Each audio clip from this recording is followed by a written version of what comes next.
एक young Indian American अपनी मेहनत और अपने विजन के जरिए सिलिकॉन वैली का कैसे एक मशहूर नाम बन गया। ये कहानी है गुरबख्श चाहल की कि कैसे उन्होंने स्टार्ट किया और इतने कम उम्र से स्टार्ट लेने के बाद वो बिलियनर बन गए। आज हम उनकी कंप्लीट केस स्टडी करने वाले हैं कि गुरबख्श ने कैसे स्टार्ट लिया। इन्होंने अपना फर्स्ट स्टार्ट लिया था 16 साल की उम्र में और इन्होंने अपनी फर्स्ट कंपनी बनाई और उसको ये सेल करके रातों रात ही मिलियनर बन गए थे। फिर ऐसी ही ये कंपनीज बनाते गए और बिलियनर का सफर ऐसे इन्होंने अचीव किया। देख सकते हैं इन्होंने अपनी फर्स्ट कंपनी 16 साल की उम्र में बनाई थी और उसको इन्होंने सेल करके रातों रात ही मिलियनर बन गए थे। तो इस वीडियो में हम इनकी कंप्लीट केस स्टडी करने वाले हैं कि किस स्ट्रेटेजी को इन्होंने अप्लाई किया और इनकी फर्स्ट कंपनी कौन सी थी जिनको जो इन्होंने सेल करके मिलियनर का स्टेटस अचीव किया। तो इस वीडियो को लास्ट तक जरूर देखिएगा। हम उनके हर पहलू को बारीकी से समझने की कोशिश करेंगे कि उन्होंने किस मार्केटिंग स्ट्रेटेजी को अप्लाई किया, किस ब्रांडिंग स्ट्रेटेजी को, और इतनी ही कम उम्र में 16 साल की उम्र में मिलियनर बन गए थे। तो बिना टाइम वेस्ट की इस वीडियो की शुरुआत करते हैं और जानने की कोशिश करते हैं।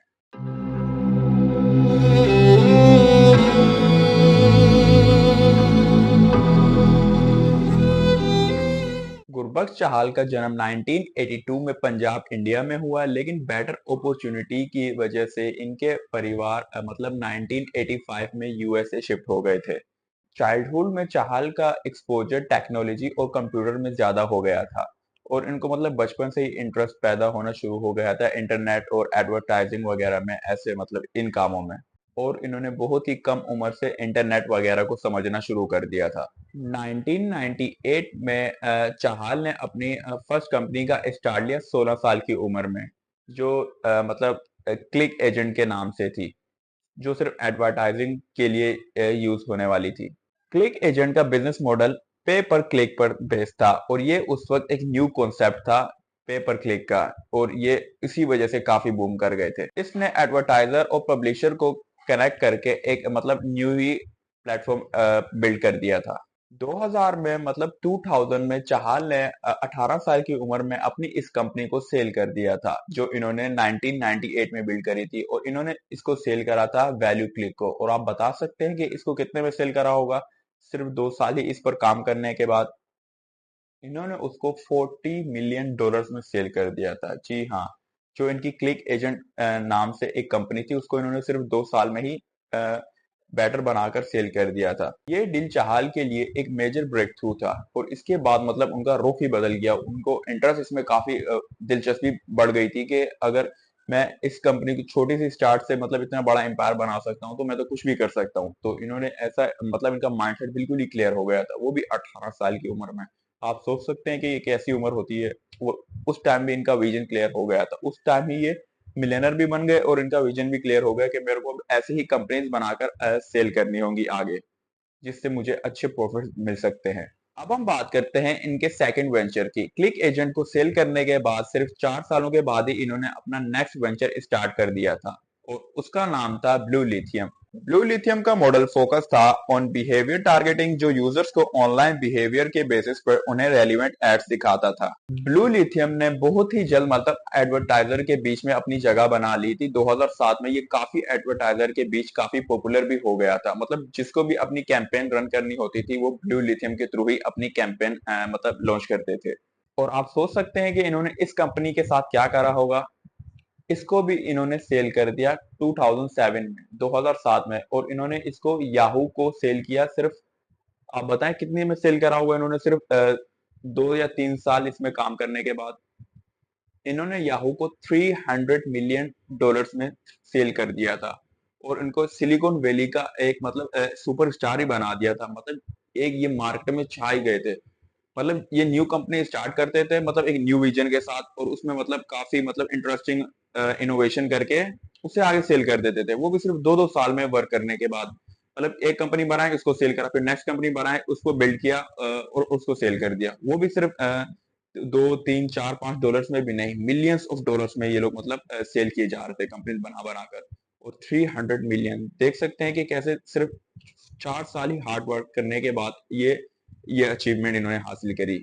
अब हम बात करते हैं इन दो कंपनियों की जो इन्होंने सेल करी। एक थी क्लिक एजेंट और एक थी ब्लू लिथियम। इनका बिजनेस मॉडल आखिर क्या था। दोनों वेंचर का कोर बिजनेस मॉडल सिर्फ एडवर्टाइजिंग टेक्नोलॉजी पर ही बेस्ड था। मतलब जो पब्लिशर और जो एडवर्टाइजर थे वो इन्होंने एक प्लेटफॉर्म बिल्ड करा हुआ था, दोनों को इकट्ठा जमा करके मतलब ये इससे सेल्स वगैरह करवाते थे और कैंपेन वगैरह लॉन्च करते थे पे पर क्लिक। तो ये इन दोनों का बिजनेस मॉडल था। इनकी क्लिक एजेंट कंपनी ने पे पर क्लिक एड्स पर फोकस किया जो एडवर्टाइजर के लिए कॉस्ट एफिशिएंट मॉडल था। ब्लू लिथियम ने बिहेवियर टारगेटिंग इंट्रोड्यूस की जिससे एडवर्टाइजर को ज्यादा रेलिवेंट कस्टमर टारगेट करने में मदद मिली। अब हम बात करते हैं इनके थर्ड वेंचर की। ब्लू लिथियम के सेल के बाद इन्होंने 2009 से लेकर 11 तक एक और मतलब कंपनी लॉन्च करी। मतलब ये रुके नहीं, मतलब इनको $300 मिलियन भी मिल गए, फिर भी इन्होंने मतलब अगर किसी आप में से किसी को मिल जाता है, बोलते हैं मेरे पास $300 मिलियन से बहुत है, मैं तो आसानी से आगे जिंदगी मतलब बैठ के ही गुजार लूंगा, मतलब पूरी लाइफ मेरी मेरे को भी सही सेफ दिख रही है और मेरे बच्चों की भी। लेकिन ये फिर भी नहीं रुके। देख सकते हैं इनका विजन और माइंडसेट। $300 मिलियन, वो भी इनको कितनी उम्र में मिल गए थे? कम से कम 20 से 21 साल की उम्र में इनको $300 मिलियन के ये मालिक बन गए थे। लेकिन इन्होंने उसको सेल करने के बाद एक और मतलब कंपनी में इंटरेस्ट लिया और उसका स्टार्ट लिया इन्होंने। और जो इन्होंने 2009 में स्टार्ट लिया था उस कंपनी का नाम था जीवोलिट और रेडियम वन। इन दो कंपनियों का इन्होंने स्टार्ट लिया उस टाइम। रेडियम वन एक advance social media advertiser company थी जो डेटा एनालिटिक्स और सोशल शेयरिंग के जरिए टारगेटेड एड्स प्रोवाइड करती थी। इनकी रेडियम वन कंपनी ने भी बहुत क्विकली मतलब सक्सेस अचीव करी, लेकिन कुछ स्कैंडल्स ने चाहल को सीईओ के पोजीशन से स्टेप डाउन करने पर मजबूर कर दिया। मतलब ये अब इस कंपनी के सीईओ नहीं रहे थे, मतलब ये इनको हटना पड़ गया। तो कुछ ऐसे स्कैंडल्स होने लग गए थे उस टाइम पे, लेकिन फिर भी उनके आगे ये कुछ भी नहीं था। मतलब उन्होंने इतनी अपनी वेल्थ जनरेट कर ली थी उस टाइम पे, वो भी इतनी कम उम्र में।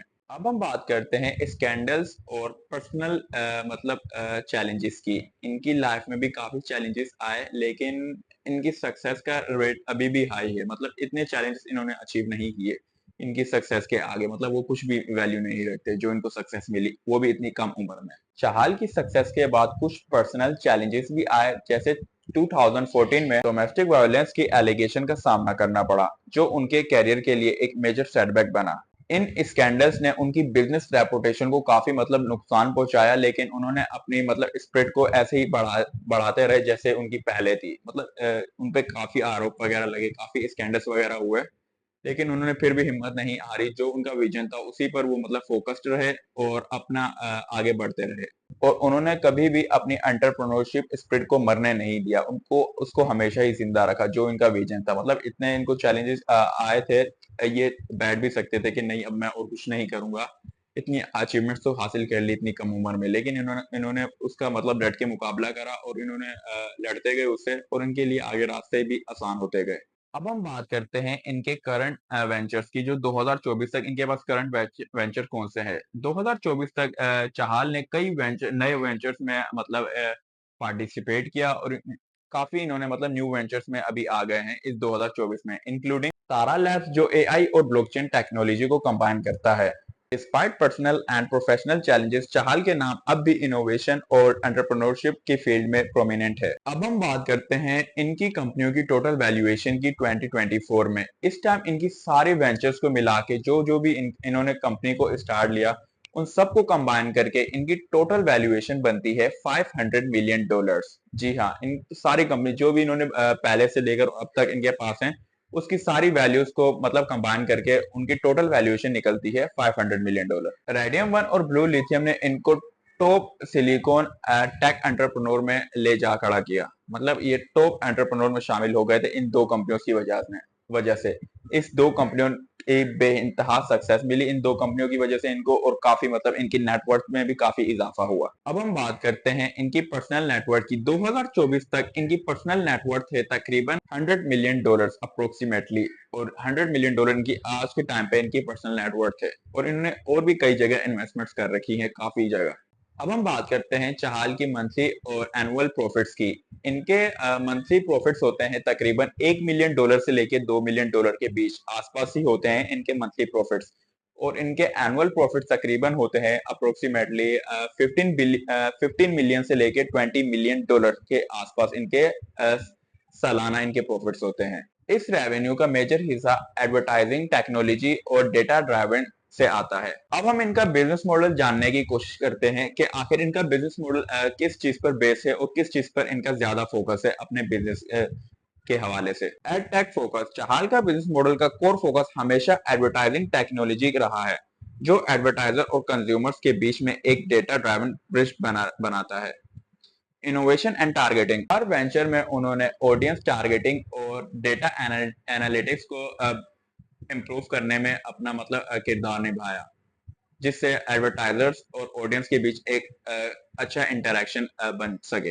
अब हम बात करते हैं Chahal approach to innovation. Chahal ने हमेशा टेक्नोलॉजी को लेवरेज किया है to introduce unique solution. Click agent के वक्त पे पर क्लिक एड्स नई चीज थी और ब्लू लिथियम ने बिहेवियर टारगेटिंग को इंट्रोड्यूस किया। चाहल का फोकस अब न्यू टेक्नोलॉजीज पर है, जैसे एआई और ब्लॉकचेन वगैरह। तारा लैब्स का मॉडल ये टेक्नोलॉजीज को एडवर्टाइजिंग और कंज्यूमर इंगेजमेंट में इंप्लीमेंट करने पर बेस्ड है। फाइनेंशियली चैलेंज के बावजूद भी चाहल ने कभी भी अपने फेलियर को डेस्टिनेशन नहीं बनाया। उनका फोकस और उनका माइंडसेट हमेशा ही आगे बढ़ता रहा। उनको जितने भी रुकावटें आई वो कभी भी थक कर बैठे नहीं या थक कर उन्होंने हार नहीं मानी कि ये मेरे बस की बात नहीं है, इतना कुछ हो गया अब मैं आगे नहीं करूंगा। लेकिन नहीं, उन्होंने हमेशा एक कदम आगे ही रहे और हमेशा अपने इनोवेशन क्रिएटिविटी को हमेशा उन्होंने जिंदा रखा और जो वो कर सकते थे वो उन्होंने अचीवमेंट्स हासिल करी। उन्होंने पर्सनल और प्रोफेशनल सेटबैक्स के बावजूद भी अपने मल्टीपल वेंचर्स को स्टार्ट लिया और उसे सक्सेस तक पहुंचाया। अब हम बात करते हैं चाहल की लीडरशिप और विजन की। चाहल की लीडरशिप स्टाइल हमेशा एग्रेसिव और विजनरी रहा। He is known for quick decision making और कैलकुलेटेड रिस्क टेकिंग, जो उनकी सक्सेस का राज रहा। अब हम बात करते हैं इनकी पर्सनल ब्रांडिंग, इन्होंने अपना नेम कैसे बरकरार रखा। इन्होंने अपना नाम हमेशा ही मार्केट में जैसे एक ब्रांड के तौर पर रखा।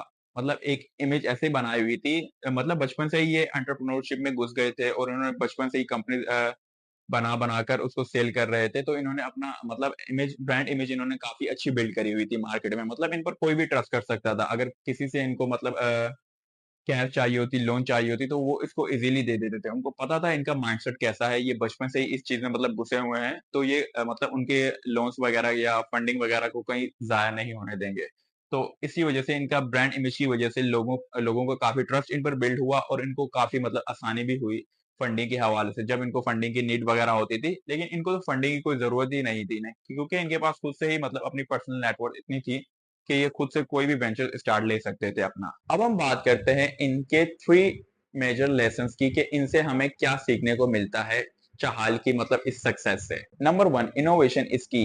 इन्होंने हमेशा इनोवेशन इनोवेटिव अपना माइंड रखा कुछ नया इंटरेस्टिंग क्रिएट करने के लिए, और इन्होंने हमेशा इनोवेट ही करते रहे। एक स्टेप पे रुके, फिर उसको सेल किया, फिर नेक्स्ट में कूद गए। तो नेक्स्ट ऐसे ही ये हर चीज में इनोवेट करते रहे। हर इन्होंने पूरी अपनी पॉसिबिलिटीज की के कुछ नया कुछ डिफरेंट मार्केट में क्रिएट किया जाए, जिससे अलग वैल्यू ही क्रिएट कर दी जाए अपने कंज्यूमर और एडवर्टाइजर्स के बीच। इन्होंने काफी जगह पे न्यू इनोवेशन की, जैसे एआई वगैरह हो गई, और काफी एडवर्टाइजिंग प्लेटफॉर्म के थ्रू भी इन्होंने काफी बेहतर करने की कोशिश की। सेकंड लेसन है रिस्क टेकिंग।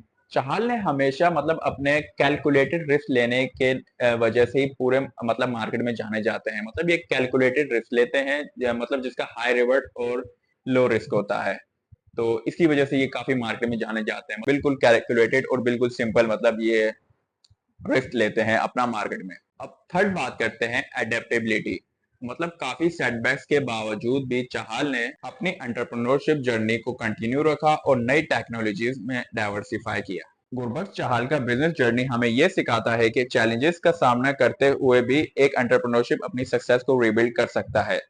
उनका फोकस इनोवेशन और टेक ड्राइवन सॉल्यूशन पर रहा, और हर यंग एंटरप्रेन्योर के लिए इनकी कहानी एक इंस्पिरेशन है। तो दोस्तों, ये थी चाहल की कहानी कि कैसे उन्होंने अपना सफर शुरू करा और कैसे वो बुलंदियों तक पहुंचे। अपनी सिर्फ 16 साल की उम्र में ही उन्होंने स्टार्ट कर दिया था। 16 साल की उम्र में कई आपको बच्चे मिलेंगे, वो अभी भी खेल वगैरह में होंगे, लेकिन इन्होंने 16 साल की उम्र में बिजनेस की दुनिया में कूद गए और इन्होंने वो अचीव किया जो आजकल कोई 50 साल में भी नहीं अचीव कर सकता। वो इन्होंने सिर्फ 16 साल की उम्र में अचीव कर लिया था। सिर्फ 2 साल कंपनी में हार्ड वर्क करने के बाद इन्होंने कंपनी वो मिलियंस में ही सेल कर दी थी, और जो इन्होंने याहू को कंपनी बेची थी वो $300 मिलियन की थी। तो सोच सकते हैं कि बचपन से ही इनका इनोवेटिव माइंड था तो ये अभी इस पोजीशन पे हैं, तो आप सोच सकते हैं कि ये आगे क्या कर सकते हैं। आगे तो ये अचीवमेंट बिलियनर तक भी पहुंच सकते हैं, ये अपना स्टेटस, क्योंकि बचपन से ही ये इस फील्ड में आए हैं, तो ये कुछ भी इनोवेट कर सकते हैं। क्रिएटिविटी मतलब इनके बचपन से ही इनके माइंड में क्रिएटिविटी रही,